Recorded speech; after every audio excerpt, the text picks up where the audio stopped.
Well, thank you for the applause, everyone. We have actually a pretty good group here tonight. Of course, that's not to be unexpected with Ken being our guest tonight, but we'll get to that in a minute. You may have noticed that I'm not Craig Beasley. No. That's right. You're too tall. Yeah, you're too tall. I'm a little too tall, right? The hair isn't not right either. But what happened with Craig and Betsy is that they were over in Triton Bay, which is the nowhere part of the world in Indonesia. And apparently they missed their local, didn't miss it, they had a cancellation of the flight out of Haram back to civilization. And so all of their flights were canceled. They have to basically hitchhike home now. So it's an expensive proposition. I've been there before, from Papua New Guinea, the other side, and it's never fun. You're trying to get home. So, how many people? Yeah, I don't know why I can't. Problem. I hope that We don't still mind. not. Yeah, just keep talking. We'll keep going here. Who's been diving? Justin has. Who else over here? Yeah. Where you been? I was on a cruise and I went diving in the Saints. One of the saints.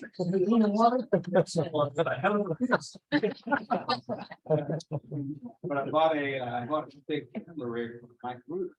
Oh, the 7D. Yes. This is Mark my II. first time with it, and first of all, I wanted to just make sure I still could do my buoyancy. So the first day I did nothing but that. And I didn't have it for 6 days before I got on the ship. And so I played with it a little bit. I got underwater. The second, I literally didn't touch any controls the first, but just buoyancy. The second one day I went diving and I don't know what any of these buttons do. So I accidentally took 2 pictures. You have a strobe with? Oh, I got 2 big strokes. Oh, okay. I got a lot of learning to do. Yes. Early on. Yeah. Who else has been? I know Justin has been. Yeah, I just came back from Jordan to Aqaba. So it was quite a purposeful dive for me. So in Aqaba, the Crown Prince is a scuba diver. So they have a beautiful marine park with a lot of military wrecks. But the special one for me, there's a Lockheed TriStar 1011. You guys remember what that aircraft is? Yeah. One of the first tri-engines. My mother was a flight attendant, but quite a number of years. And as a son of a flight attendant, I was blessed to, ride in different seats, especially the jump seat behind the captain. So I got some amazing photos of that. It's quite an emotional dive, really awesome. And I remember it as I was 8 years old. The overhead projectors. I didn't see the ashtrays, you could smoke on planes. Well, the TSA guy takes you down. So it was good. It was very cool. Maybe next month, I'm very proud to see in the newsletter that we have a section of technology. I do it with my new Apple Watch Ultra, in dive watch. It's really an interesting experience. I'll bring that up in the next meeting. So it's good. You could send me an article for that. Absolutely. Absolutely. I guess, how about out in Zoom land? I know that, for Jennifer, you've been diving. G here. Yeah, I was in Socorro last week. I just got home on Saturday. So yeah, it was really nice. Like I was telling David, most of the temperatures were 75, 77. At Roca Partida, it dropped to 73. So it was a little brisk that day. Waters were gorgeous, a little bit hazy. Did a lot of video. I had to watch some students or, watch some younger divers, not students. So sometimes the camera stayed on the boat. Sometimes it was just the GoPro, but lots and lots of footage. So. Is there a wait? I can't seem to mute my speakers on my computer, so that we got a No problem, it doesn't work. I've tried all of those buttons. Put your mouse on top of the speaker. Put your finger on it. Where's the speaker? So Jennifer, did you see any humpbacks this time? I'm sure it wasn't like last time, but did you see it at all? Right there on top of that one. There were humpbacks in the area. We didn't have any underwater. We had lots of dolphin this time, the regular mantas.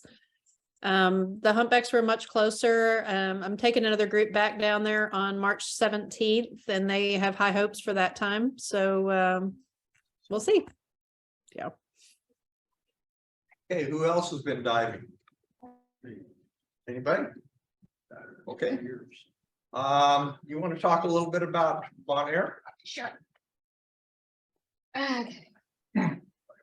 So if anybody is looking for a club dive trip, we're gonna finally start getting back to normal and take a group to HUPS to Bonaire, October 14th through the 22nd. So Betsy put the flyers in the newsletter. Check there or email me. We're asking for just $100 deposit right now. Final payments by the August meeting. So just see the newsletter for the flyer, and I dive with a Canon 7D as well, so. Okay. All right. And we have, If anybody wants a flyer, I've got some here too. we have 8 people. Debbie, where do we send the deposit? What's that? Do we put the deposit online or mail it to you or? to Tom? I had to wait and get Tom's address. I didn't know where it was. It'll go to, our treasurer, Tom, and those of you who are, Tom Collier, those of you who are already signed up, I'll get an email out to you with that address tomorrow. Debbie, I'll give it to you. I've got it. Okay, so I didn't see who was talking. Was that John? Yeah. Yeah, John, I'm gonna send you an email tomorrow. Okay, thanks. Yeah, well, the Bon Air trip has always been a fun one, and that would be fun.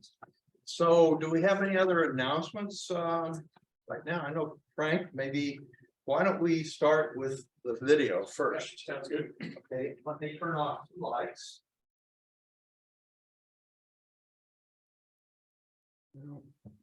Okay, Martin, You want me to do it? can share screen with. Meeting. For the video thing.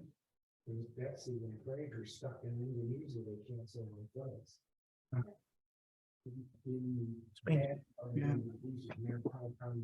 Is it a video that we're? Yes, it's a video. And it would open this and it'd be the TGCC banquet right there. Okay. Get rid of that. Why am I getting rid of this? Yeah. And then play it.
Thank you, Dennis.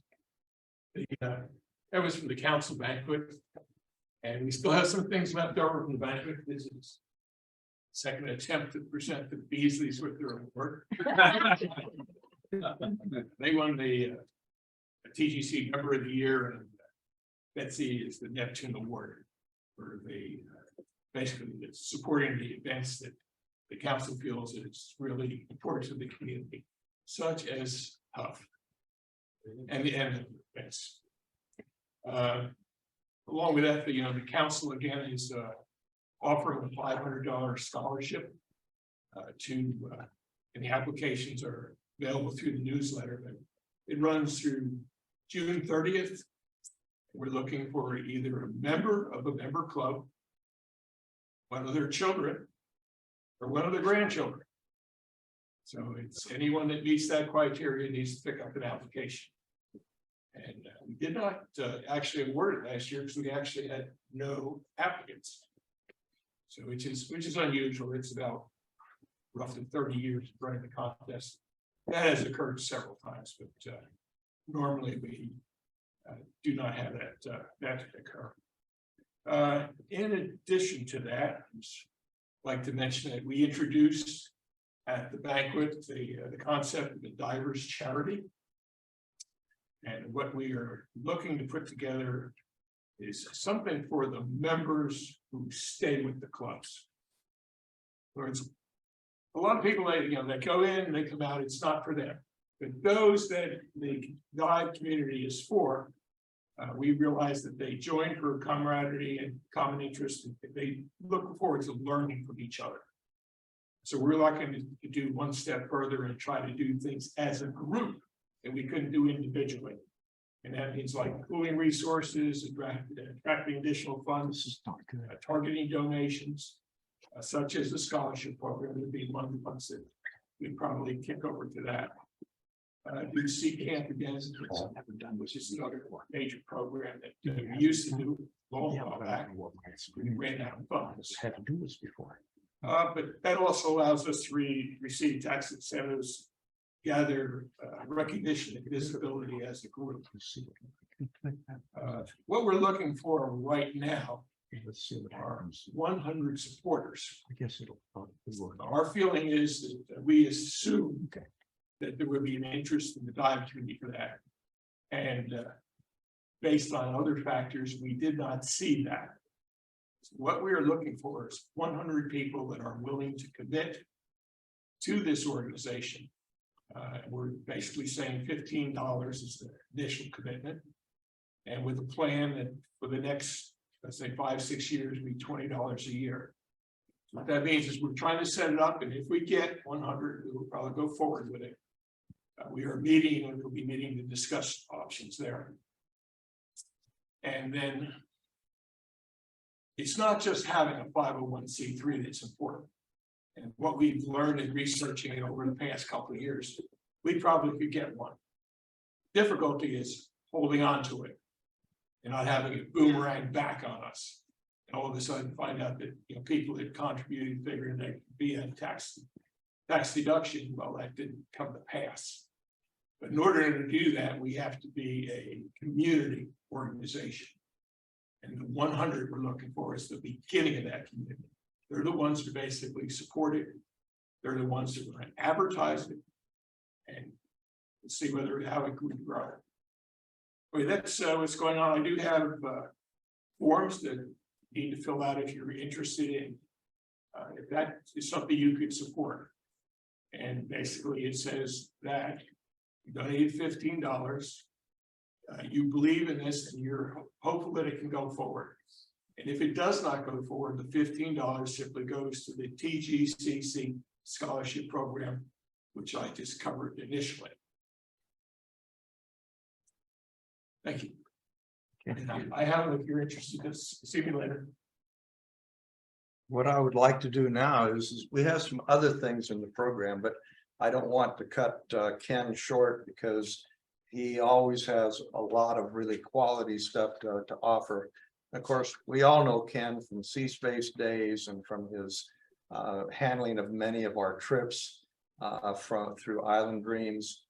He's kind of a pillar in the diving community. I think there's hardly anybody I can say has had more of an influence on my diving career than Ken. And everything that I've ever done through Island Dreams and Ken has always been a class act. So Ken, I'm going to turn it over to you and you're going to teach us how to take photographs.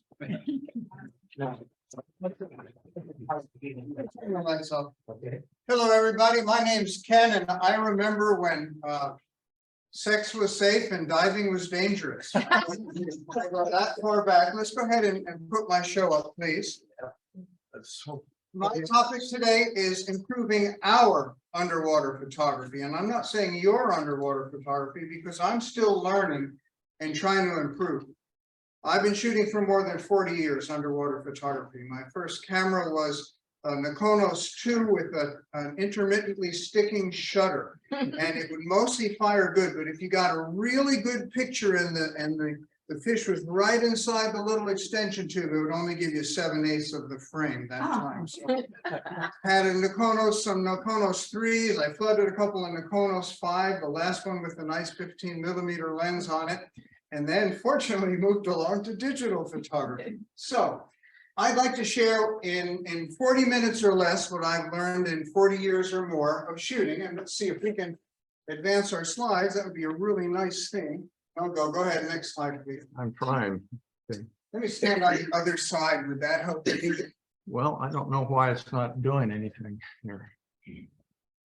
I did want to mention that underwater photography is much easier than setting up a Zoom meeting. It's a lot less moving parts. I don't understand why it's not advancing, Ken. We're stuck. Can you get the space bar or something? Yeah, it's not doing that either. Okay, so. Go back and forward. Right arrow. Yeah, the arrows, nothing is working here. Back in. Stop there. Okay. We're gonna do this again. Okay. So you got two of them, maybe wrong ones up. Okay, let's try this And one. Ken, Wait, how long have you owned and run Island Dreams? Okay. Island Dreams is in our 37th year, which is a miracle to me more than any of you to keep such a ridiculous business going for that Just a long. second. Sure. And it's been a wonderful adventure, a wonderful experience for me. I don't think I could have put any kids through college doing this, but I've had a heck of a good time. So now let's Now, look where it says slide. I think it'll work now. Okay, will the slide advance on your part? Yeah. Okay, let's see if we can get going here and get past the technology. Why are all of us shooting? I really like this quote that I came on recently. The camera is a tool to help people see things without a camera. We're trying to show our vision and convert it into something that we can share. Next slide, please.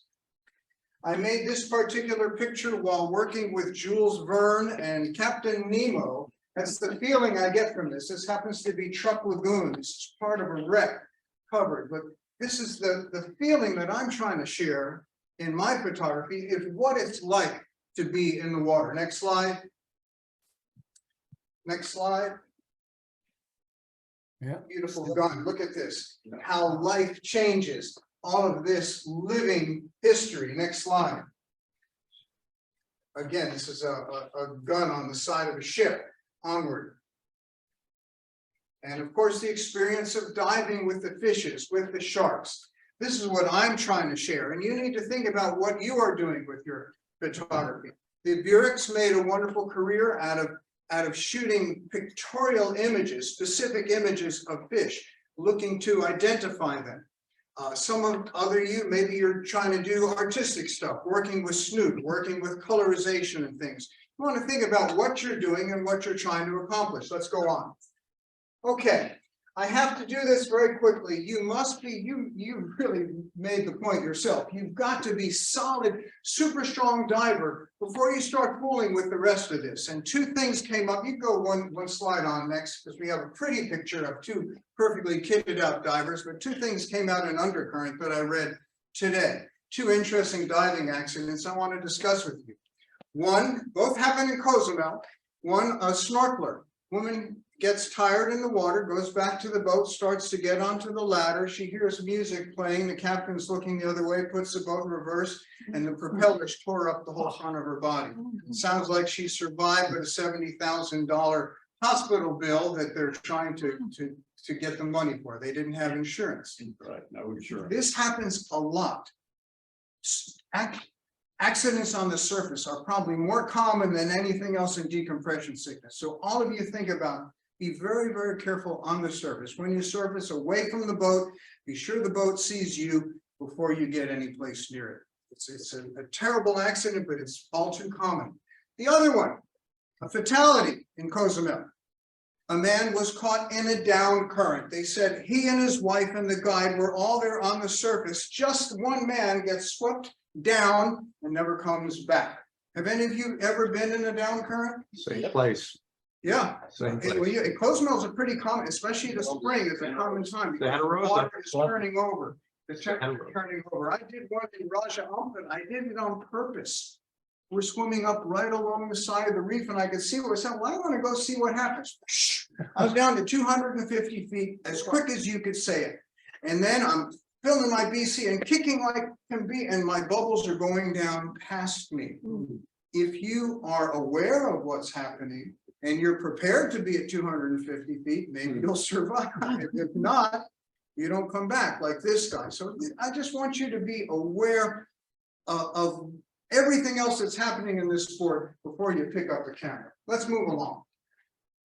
Okay, my own system. I'm now shooting a D7200. This is an old camera, right? It's pushing 10 years old now. It's done very, very well for me. It does have its limitations, which we'll discuss. I'm shooting 2 strobes, always with diffusers. I got good arm system right now, and here are the lenses that I'm shooting. And if I just had to pick one out of all of these, it would be this right here. This is my go-to, this little 2880 macro zoom that I can shoot a pretty large fish, and I can probably get down around a pygmy seahorse with the same system. Very, very nice. These other lenses give you a lot of option. If I were going to shoot one other that I love, it's probably this 10.5, the fisheye, for this beautiful wide angle opportunity. So we got a lot of range in here. Next slide, please. Okay, this is what my system looks like. Move along. Okay, it's not about the camera, right? Ernie Brooks, Brooks Institute of Photography. We were talking one time at a DEMA show and we're having this little chat. And some guy comes up to me and he says, but Ken, what camera should I buy? I want the D3272 with this and that and that. Ernie says, it's not about the camera. And then Ernie walks away and the guy says, yeah, but what camera should I? Next slide. Okay, if it's not about the camera, what is it about? Let's go on. Studio. Next slide. Okay, this thought right here. This is a critical thing to our life itself. There is no color without light. So everything that we're doing in photography is about light. Next slide. Okay, where does the light come from? We got 2 choices, right? Ambient light, where does that come from? It's the sun, right? You can count on the sun mostly only in the daytime.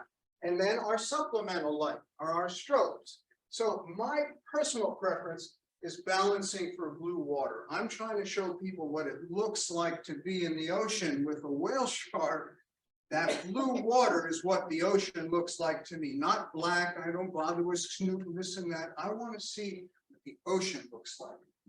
You're going to think about which lenses work for what you're trying to accomplish. Critical, shooting up. It's very, very rare that shooting down on a subject is going to be beneficial to you. Composition, a critical thing to me. I've spent decades learning and thinking, assessing the aspects of composition that make a mundane picture into a better or a great picture.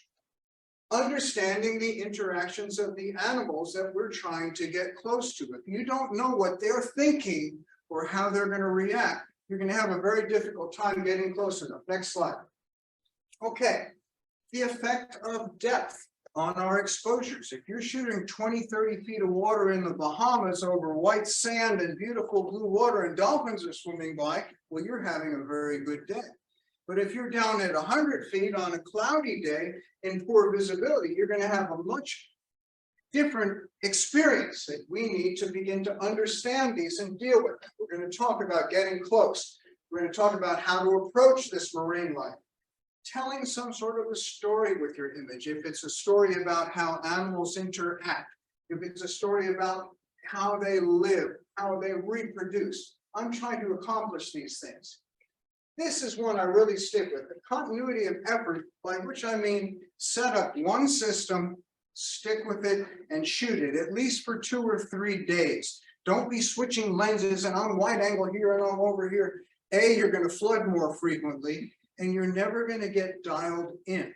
For all this years of my working, it takes me a day, 2-3 days before, oh, okay, it's starting to feel right. Everything is working. So set up one system that works for you, shoot it for 2-3 days. And then if there's a good reason to try something else, do it. But this is going to help you to be more successful. Next slide. Okay.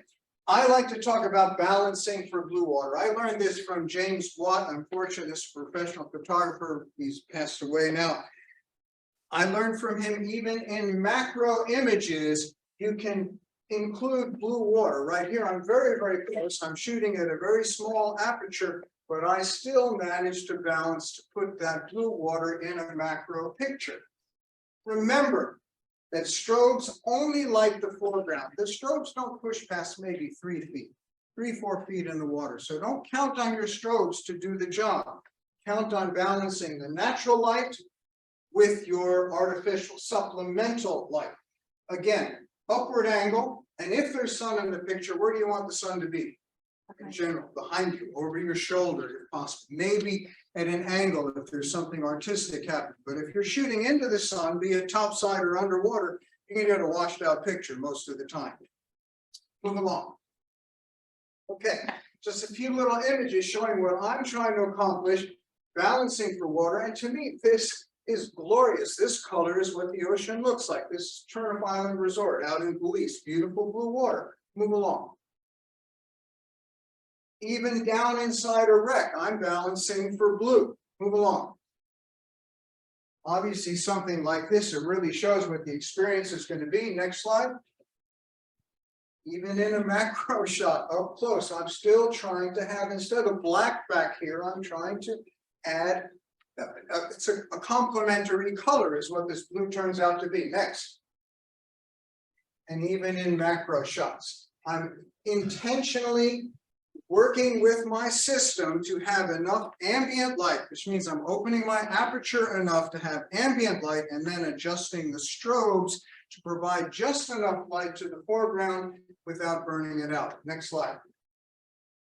Even something like this, a tiny creature the size of a ping pong ball, you could make it look black behind there, but is this not more beautiful? It is to me. Move along. One strobe or two. How many of you shooting with just one? Anybody here? Everybody shooting 2 strobes? I learned this one from Jackie Reed, way in the way back. Jackie is one of the greatest photographers this club ever had. And I asked him, and he said, well, Ken, I had a hard enough time making pictures with 1 strobe, much less adding 2 strobes. And he's right. He's right. A lot of the time, simplicity is going to make things easier and more effective for you. So a single strobe up here above, aim straight ahead, not down, not over here, not over your shoulder. If you look at other people shooting, it's amazing where their strobes end up. Right? They're not cognizant of what's happening. 1 strobe up here straight ahead with the diffuser balanced out can get you a lot done. When do 2 strobes help? That's the next slide. We got something here. 2 strobes are going to help you to control the shadows, right? If you want a shadow and intentionally, then maybe 1 strobe is stronger than the other. One is backed off, or maybe just 1 strobe. But sometimes you want to light everything as best you can. Where strobe placement helps us to minimize backscatter. That's why on wide angle we're using these big arms. We don't want the light right in here because anything the light strikes is going to bounce back into the camera, all that particulate in the water. That's why the light is out here, just sending a glancing blow on your subject and then reflecting back this way. I always shoot with diffusers. Diffusers soften the light. You don't need a lot of power. you need balance. So the diffuser is going to soften this light out. I'm shooting with the diffuser at half power. So effectively a quarter power on these strobes, plenty of light. Plankton and fish poop don't help your picture. That's why we're doing this to avoid backstab. Next picture, please. Okay, here's just a few little ideas with two strobes that are pretty much giving us light across the image. Again, balance for blue. Next slide. Something like this, no shadow whatsoever, right? Next slide. Interesting thing here, I was actually shooting with that 2880, but I love the frame of this big sponge here, so I backed off enough that I could get everything in the picture. Here, the two strobes really help you because you don't have much in the way of shadow, certainly not on the primary subject. Next slide. Okay. When do you want to shoot a faster shutter speed? Well, for starters, what's your base shutter speed? What's your base ID? 1/200. Yeah. 200. There you go. 160. Wow, you're smart. You're smart. 200. Shooting faster is better. And I'm going to tell you why, right? Our original, my Nicolos camera synced at 1/60th of a second, right? That's what we had. 1/60th is slow. If you're shooting topside and you can stand like this and put your two elbows against yourself and exhale as you slowly depress the shutter, you can make a sharp picture at a 60th of a second. But when you're floating back and forth in the current on a subject that's moving in and out on you, the 60th of a second is very rarely going to make you a sharp image. And you're going to think, Well, wait. there we go. You're going to think, boy, my autofocus doesn't work. Right? Thank God you have autofocus. We didn't even have that in the beginning, right? My autofocus doesn't work, but it's not focused, it's motion blur. So there's a few reasons of faster shutter speed. I'm generally probably 1/160th is my starting place, right? If you need more light and you have no other way to do it, maybe you're going to go to 1/125, 1/100th. Not really am I going to be any slower than that. But if you shoot faster, now we get to start to see these light rays, because the sun, when the sun's in the water, it looks to you like it's a fixed thing, but it's not. The light is moving, the water is moving, it is literally shimmering. So a faster shutter speed is going to help you to depict that. Next slide. Oh, okay. Motion blur, we talked about it. Everything is moving. Sharpness, this is what we're talking about. But you got to figure, does anything sync faster than 250th now? I think some of the new mirrorless do. The new mirrorless do. Even faster than 250. So that really gives you some opportunity there for stopping. My system, 1/250th is the maximum that I can do right now. Next slide. But this is what I'm trying to accomplish. When you see this in the water, it's beautiful to see this kind of a light. But if you don't shoot fast enough, it's not going to, what you see with your eye is not going to appear in the picture because it's going to blur from motion. The light itself is just going to mush out. Next slide. Next slide. Okay, let's talk a little bit about ISO. When we were shooting film, but we were shooting Kodachrome 64, right? And then Fuji came along with that 1/100, right? And 200 film, and that's pretty much what we had. If you shot 400 ASA back then, that was about as fast as you could go without things getting grainy, right? So ISO is almost the same concept. The faster your ISO, the bigger the number, the more light your camera is going to collect, but the same graininess or pixelization begins to occur. Now that's where a newer camera than mine would be very advantageous, because my camera, when I get past maybe ISO 800, it's very, very visible. Next slide. I'll show you what I'm talking about here. This is a wonderful opportunity to see the fresher sharks in Malapascua, right, in North Philippines. Next slide.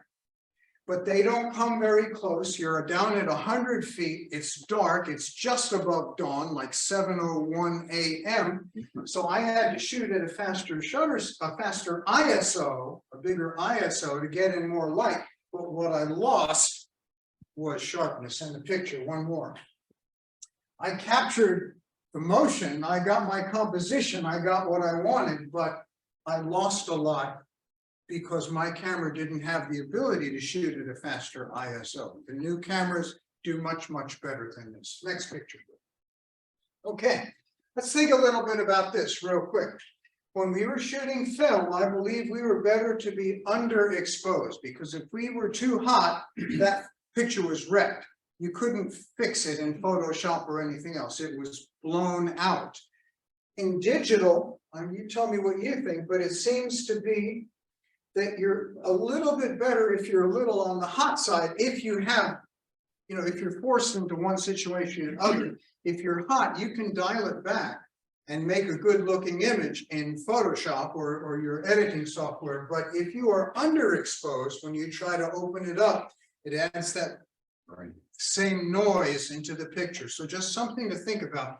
If you're unsure where you want to be, you're better a little bit on the hot side than you are on the other side. The other thing to think about is what you see on the screen of your camera is not necessarily what appears in the file. So be sure you understand that as well. You get the concept? Be sure that what you look at when you look at your screen, okay, keep shooting. Be sure that equates with what you get in the file after the fact. Next slide. This is very, very important. I want you to remember this. No matter how hard you try to make a wonderful underwater photograph, next slide, it's never going to get as many likes as this one.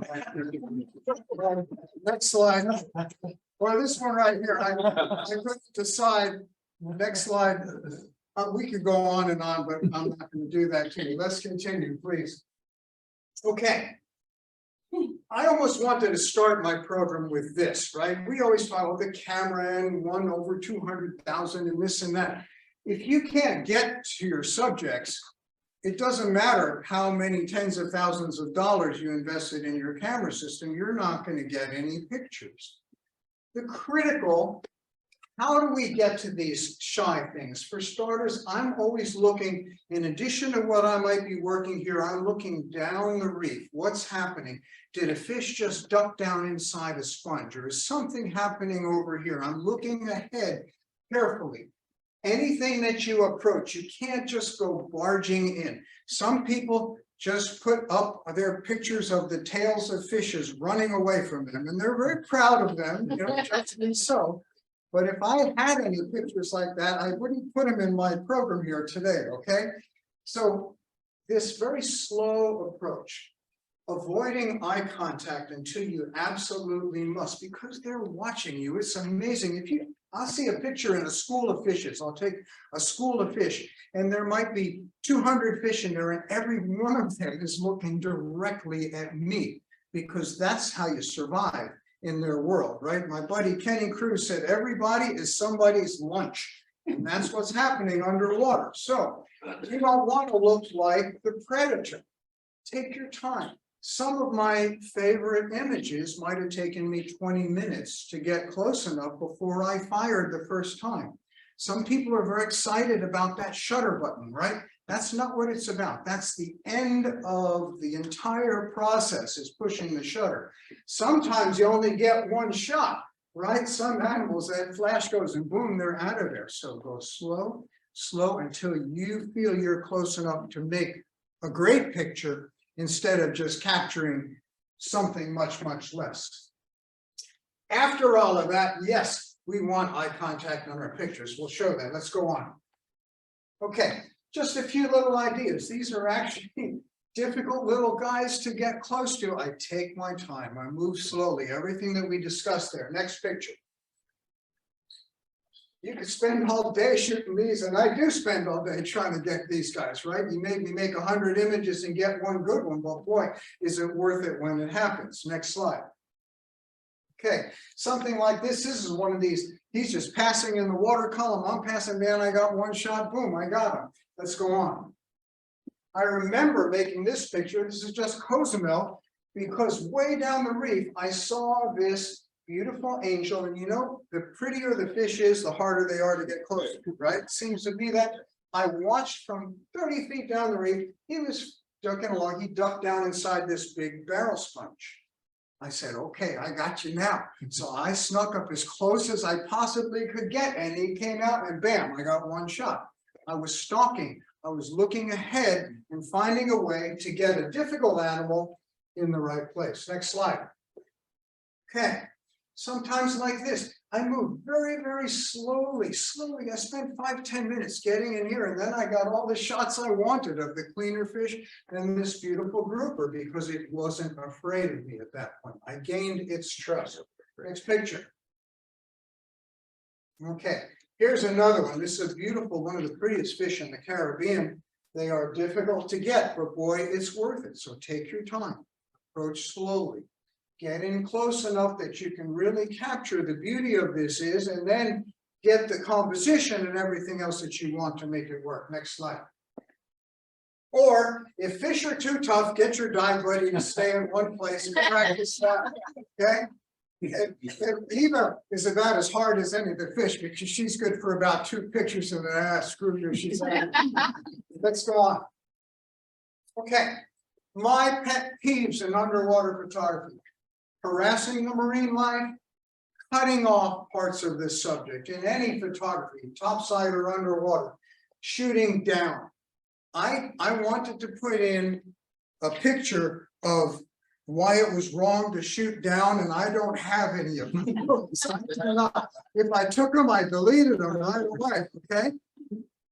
And this last thing here, I don't know about you, but this just drives me wild. If I look at the ocean, I want it to be a flat horizon. That's next one. You're a bigot, Ken. That's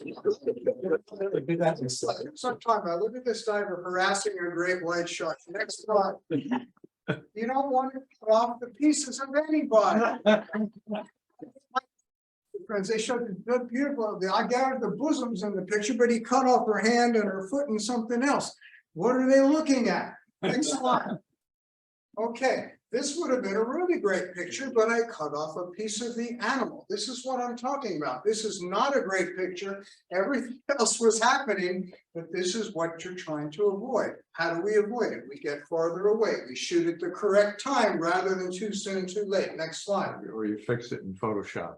Yeah, and this. So this one, there's a bunch, you look at Facebook, there's a bunch of this stuff, right? So this one, while I was putting the show together in my head, this one popped up, right? How could you fix this?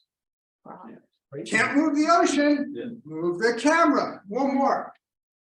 This one was on CBS News just 2 days ago. Come on, you can't even get the horizon straight in a picture like this. And this is a national news organization.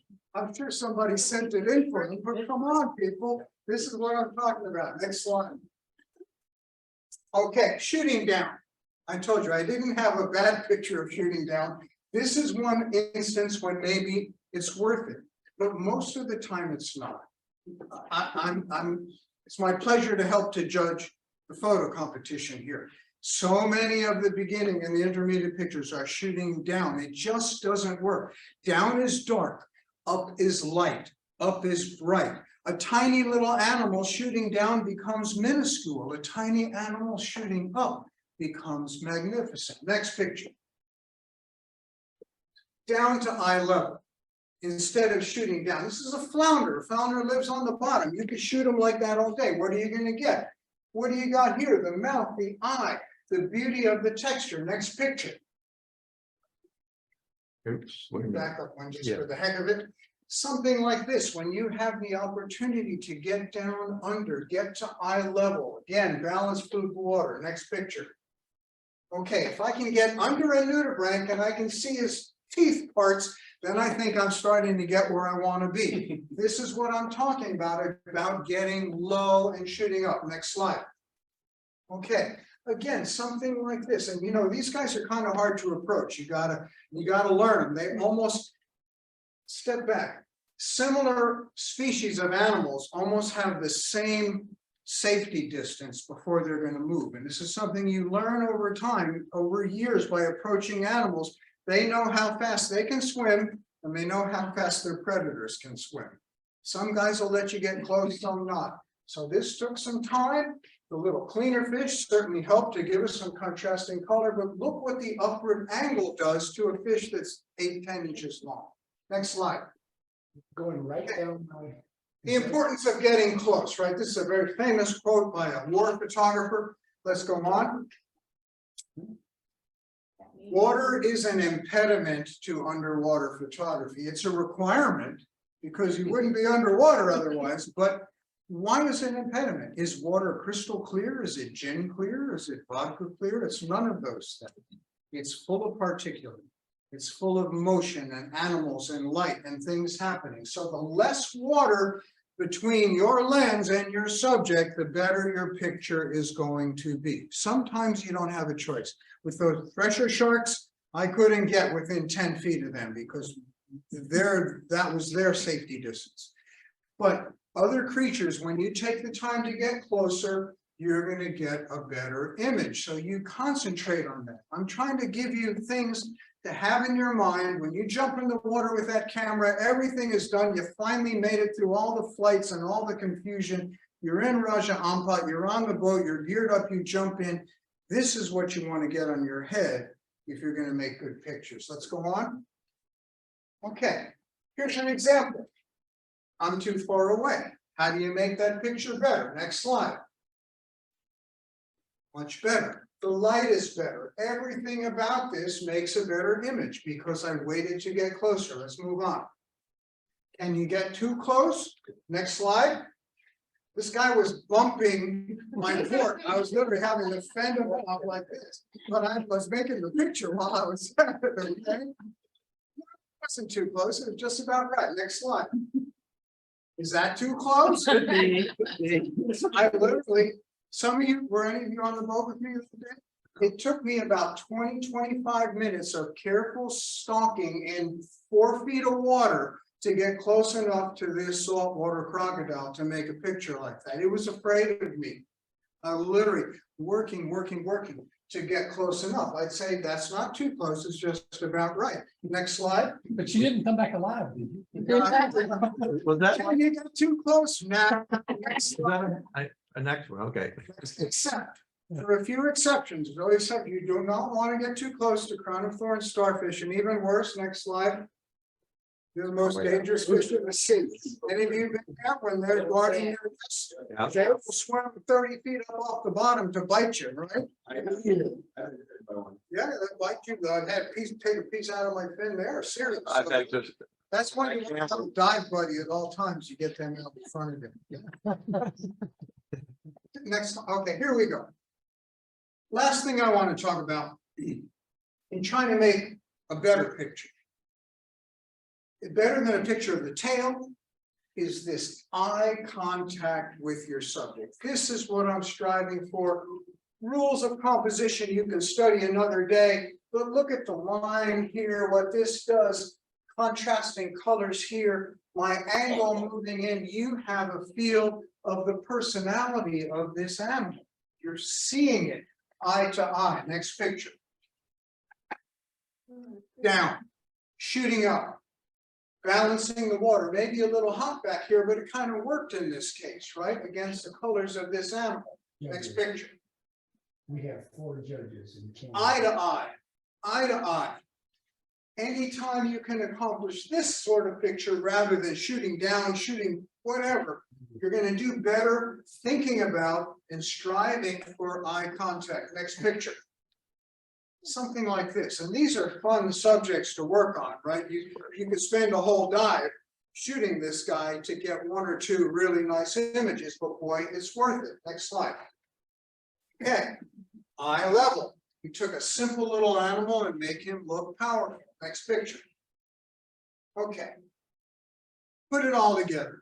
What we're talking about as divers and underwater photographers.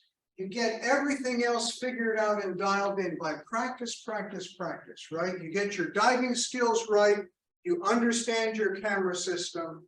You understand the aspects of light. You have your strobes in the right place. You're learning what it takes to balance it. I'm going to say, once I have my system dialed in, I don't have to change a lot. I don't change a lot. Everything pretty much, I'm going to maybe move my aperture in and out a little bit, but everything else is sufficiently organized that you don't have to think about too much. And then I can focus on getting close. I can focus on composition, my system. And I just know if I'm shooting over white sand, okay, I'm going to dial down a little bit, right? I'm going to close my aperture. If I'm shooting dark, I'm going to open up a little bit. With digital, we can look at the screen and say, uh-oh, I need more, I need less, right? With film, we didn't have that opportunity. We didn't learn for 2 weeks later what we were doing wrong. So be ready when the magic moments come. Next slide. This was a magic moment for me. This is me in Tonga swimming with the humpback whales. And a friend of mine took this picture. Next slide. And this is the image that I was making at that very same moment. This is it. These are opportunities that don't come to you every day. So you want to be ready when it happens. Next slide. Something like this. With the eggs in the picture, right? The exact moment of fertilization. And those of you who've seen this, you know how long that lasts. About bam, and it's done, right? Money shot. So not only am I great in practice and experience, but I got lucky for it.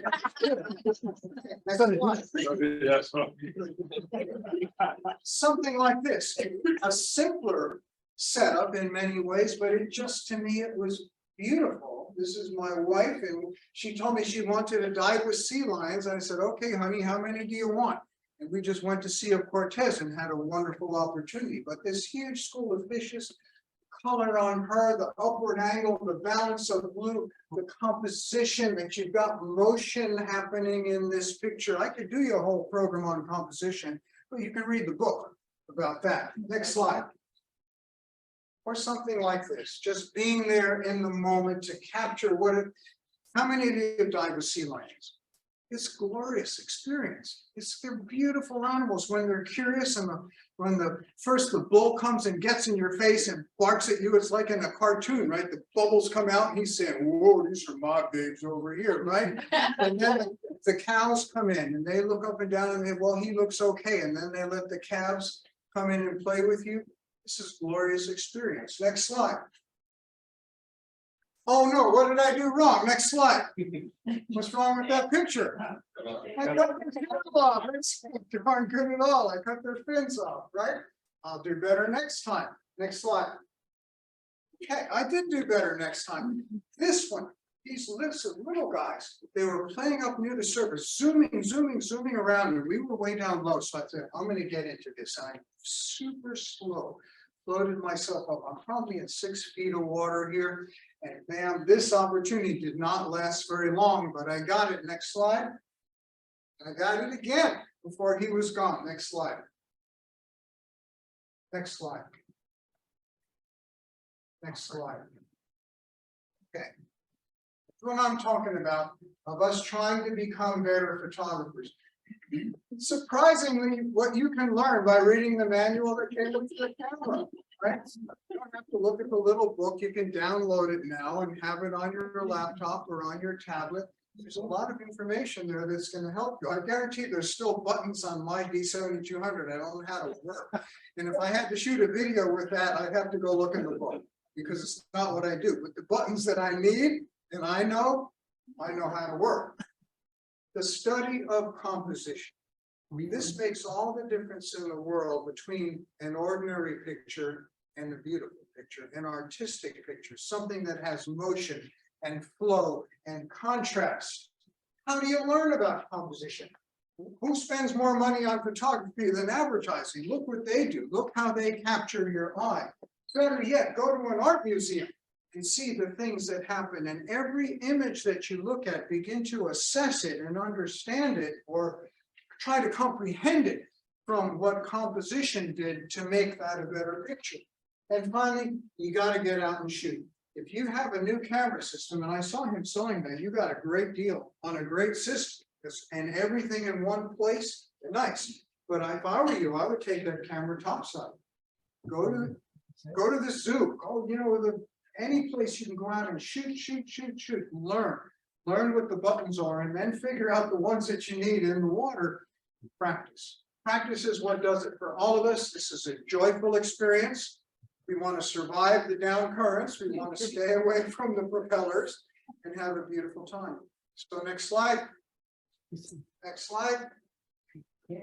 Any questions, or is it time to go drink beer? Not quite ready.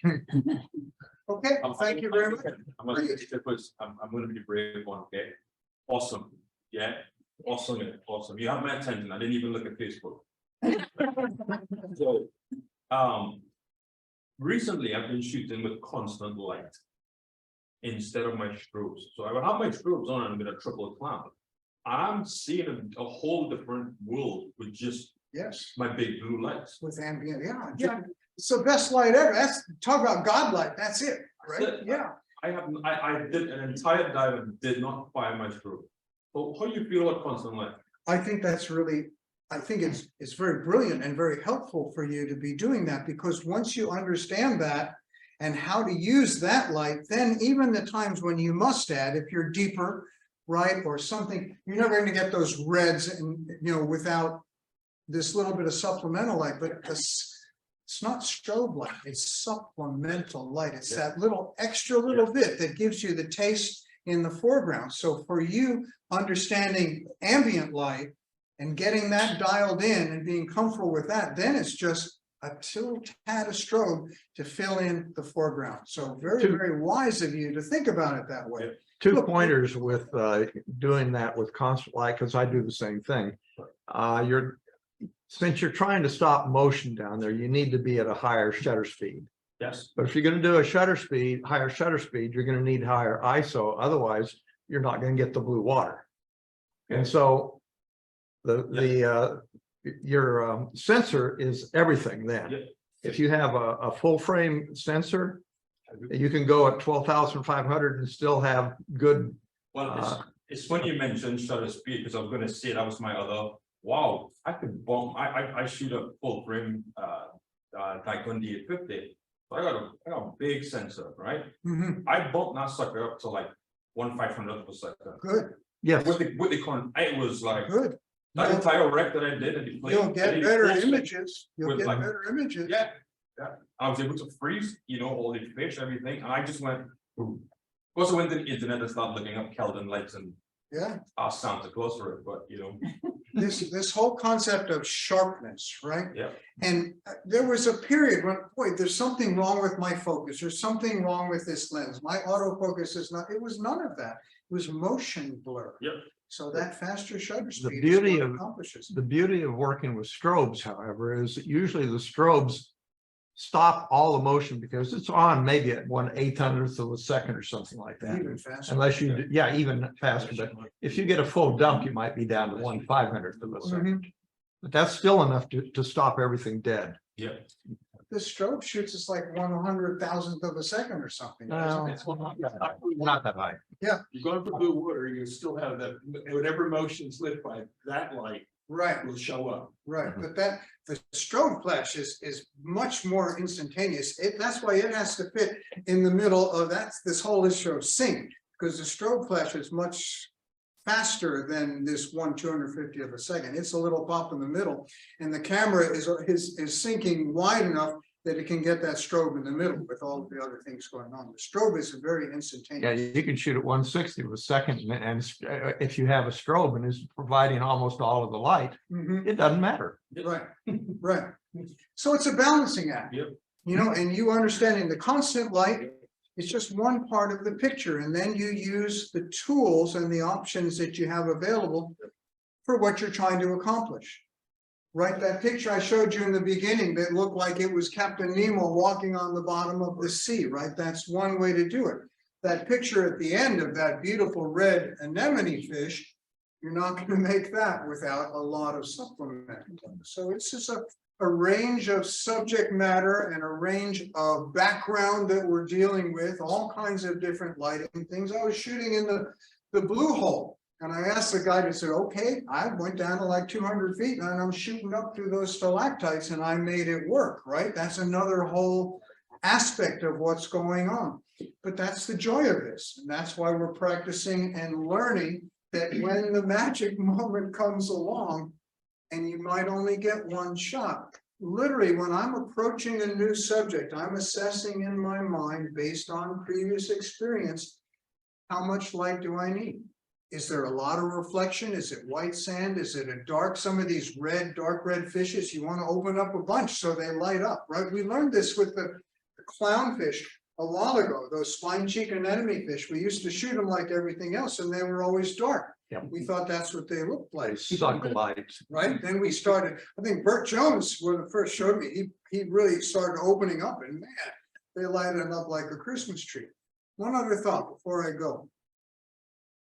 I said at the beginning, we're trying to show people with our camera that people without cameras see what things look like.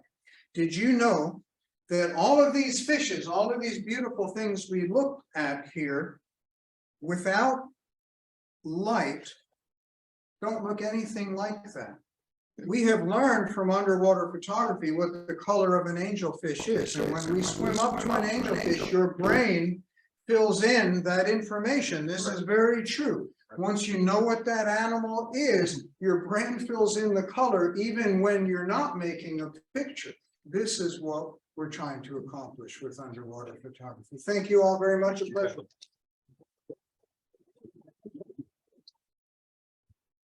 Okay, before we get to the photo contest, I have two things that I want to show.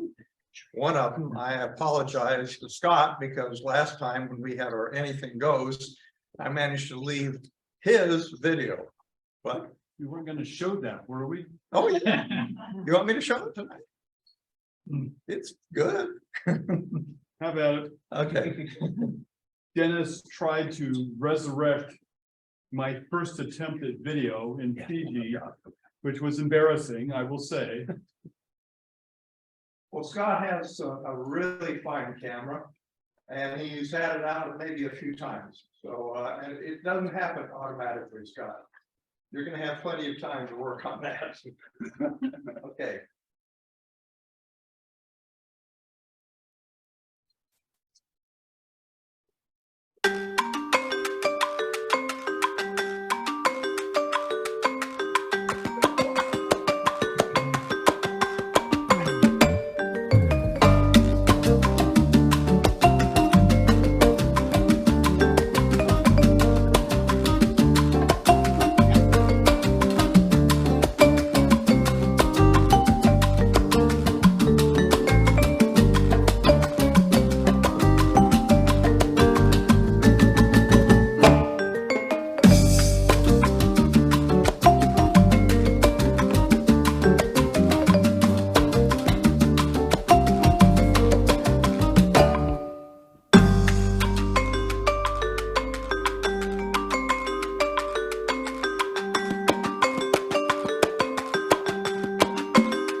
Where was that at?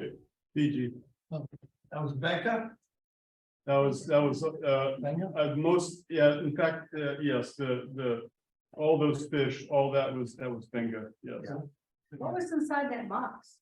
Fish heads.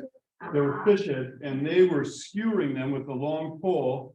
And then stupid me, I couldn't see it. What they would do is once they stab it all, and then the other guys, keeping all the sharks, then he'd take it like this and swim up and then undo it and let it sort of fall. And that was the show. I never saw it was like he was hiding it, he hit it from the sharks and he hit it from me too. He's taking it from his property. Wow. No, I will say that, some of the macro stuff we had to work on. We had to get the ER out and do some things. Yes. But I thought what you did for the first time out with it, I thought it was pretty good. Well, so the issue with all of that was it was ambient light. We were just talking about ambient light. So all that was ambient light because I got strobes. I'm a still photographer for God's sake. So Dennis has been teaching me about, constant light, what lights, how to configure them, where to put them. Yeah, it's not an easy task. I mean, it really isn't. I think everybody in here that's been trying to take photographs and video, especially, you realize that it's not something you just open a can of sardines and start digging into it. Well, it might smell like sardines, but I have, yes. Oh, I used to do video and just a house camera. And anytime I went below 15 feet, I just put a red filter on. Daytime, I didn't have strobes, night I did. But I could go get all sorts of colors just with that red filter after 15 feet. Yeah. And Yeah. that's all I did video. Well, later on this year, if everything works out right, after the film festival, I want to do a 3-part workshop, 3 1-hour sessions on Zoom with people in a room. So it won't just be, it'll be live and in Zoom. And anybody that wants to show up can, all different clubs anywhere in the US as far as I'm concerned. And it's going to be how to take video for dummies, basically, and not so much so dummies. We're going to talk about getting proper focus, proper color, and proper stability. Those are going to be the 3 functions right there. We're not going to talk about editing. We're not going to talk about film construction or anything like that. It's only about getting clips that are worth using in a film. So anyway, if that works out, yes. Well, Ken's presentation makes me think about 2 things. One was we were on a trip with you with HUPS with James Wiseman. And I saw, and this was in Little Cayman, talking about not just running into the scene. James Wiseman, a really good photographer, incredibly cool and intelligent guy, puts his camera unit down on the sand and backs away.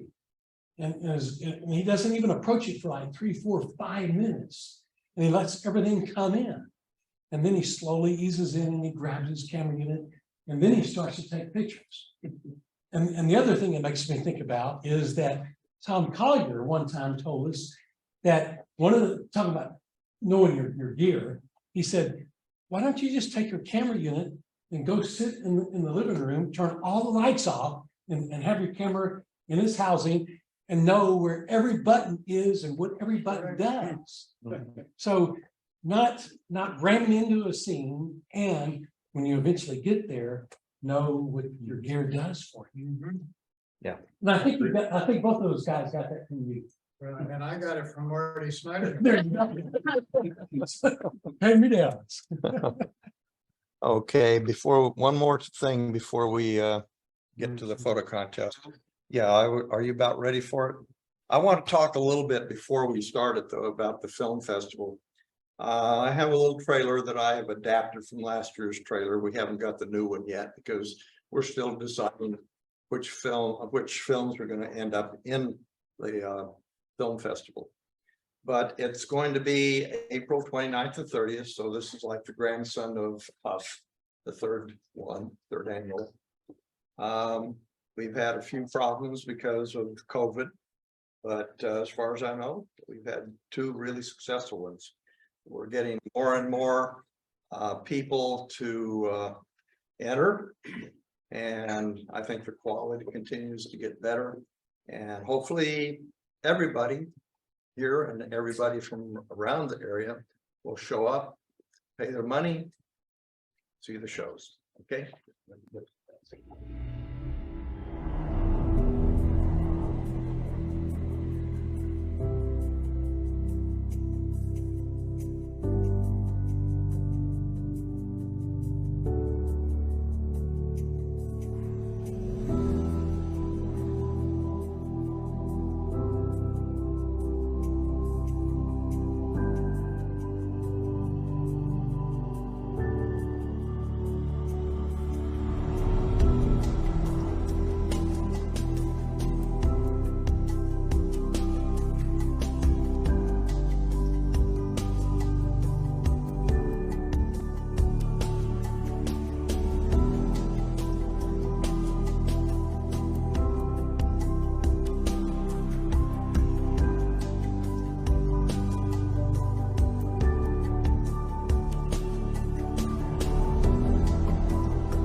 Yeah.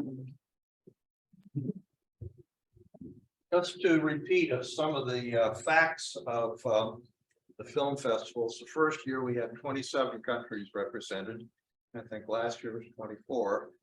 And I don't know what the final count will be this year, but I know that we have hundreds of submissions and some of them were actually underwater.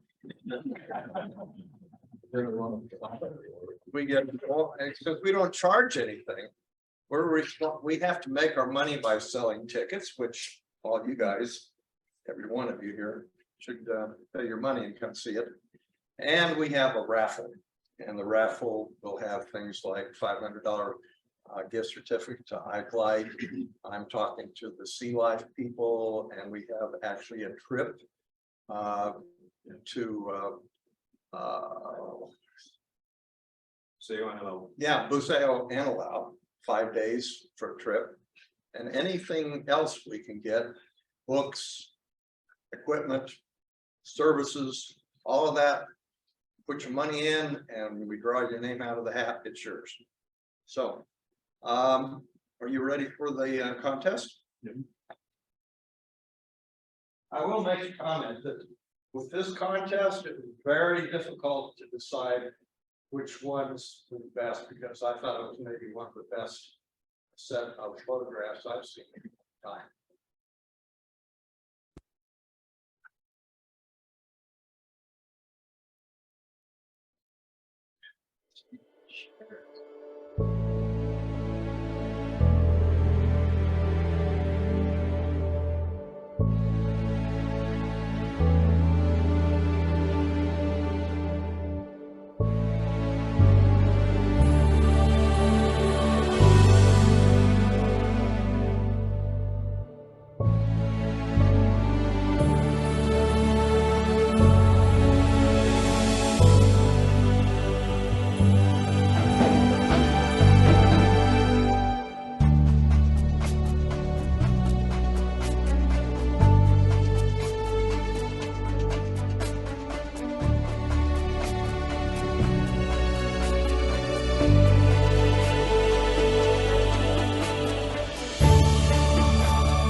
I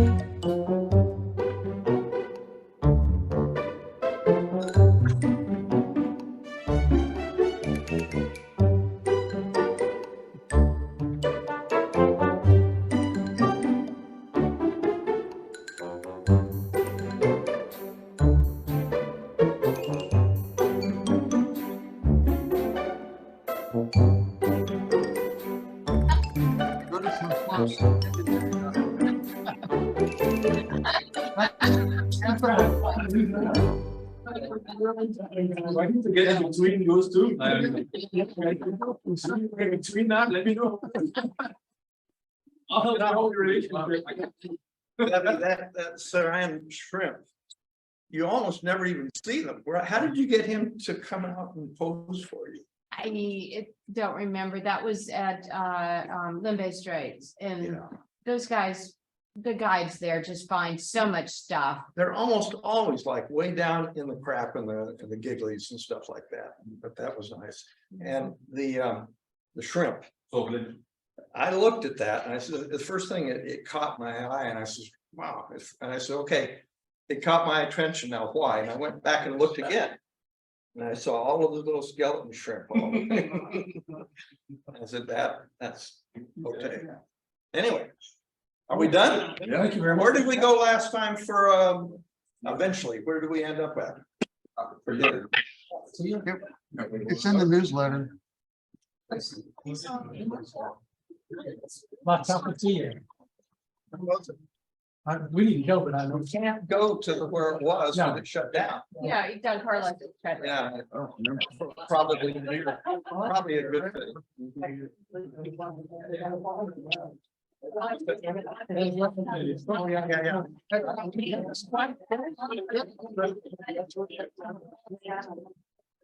Cup of tea, lot cup of tea. I